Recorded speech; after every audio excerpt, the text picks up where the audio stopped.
Pierre-Louis Vandeput, je suis agriculteur sur la commune de Travcy dans le département de l'Aisne.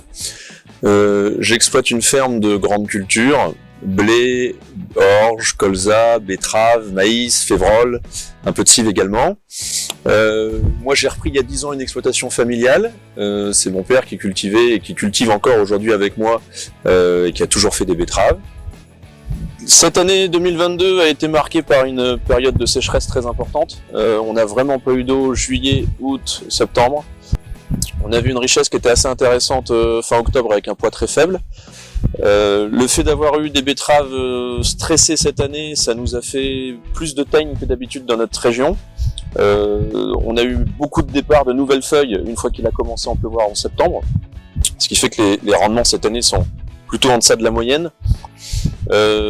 La parcelle est plutôt propre. Il y a eu des semis qui ont été faits au 5 mars. Les autres champs ont été semés plutôt au 25 mars. Les champs qui ont été semés plus tôt ont eu un beau mois de mars, contrairement à l'année dernière où il avait fait plutôt froid, où il y avait eu des gelées assez tardives qui avaient pénalisé les premiers semis. Finalement, plus on sème tôt, plus on a aussi la possibilité d'avoir un peu d'eau sur les désherbages, ce qui a joué cette année. Donc il y a deux structures, la mienne et celle de ma femme. Sur ma structure, c'est une structure familiale qui a toujours eu de la betterave. La pression betterave du coup était plus forte au niveau de la rotation. Et quand j'ai repris l'exploitation familiale, mon père ne travaillait qu'avec des simples tolérants. On a plafonné plusieurs années au niveau des rendements, on a commencé à avoir des années de plus en plus sèches et j'ai intégré des doubles tolérants dans la rotation, dans l'assolement, et je me suis rendu compte qu'on gagnait, on déplafonnait un petit peu les rendements, on gagnait facilement 5 à 10 tonnes avec des doubles tolérants. Dans l'idée ancienne, les doubles tolérantes coûtaient beaucoup plus cher, les doubles tolérantes étaient moins productives, et en fait depuis 10 ans que je me suis installé, ça s'est complètement inversé. C'est toujours un peu plus cher, mais par contre c'est beaucoup plus productif, et surtout je me rends compte que dans les années sèches, les doubles tolérantes sont beaucoup plus résilientes.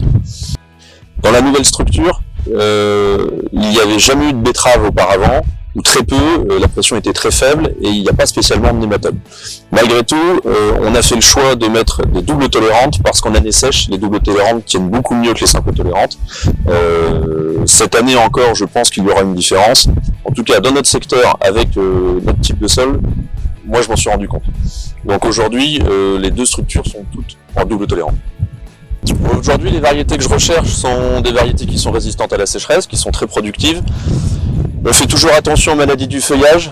Dans cette parcelle, il y a eu 2 traitements et pourtant, en fin de cycle, on se rend compte cette année qu'on a quand même beaucoup de cercosporiose alors qu'il n'y en avait quasiment pas durant l'été.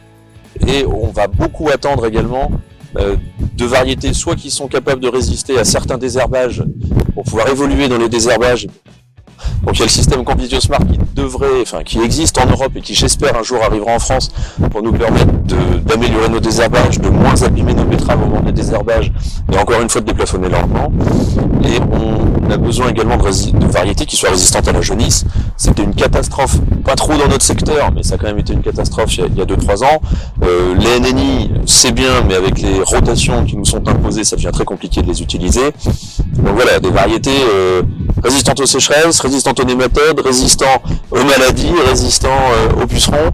Ça fait beaucoup, mais on attend une évolution de la part de tous les acteurs, que ce soit en génétique ou même en chimie, pour nous aider à améliorer ces différents paliers.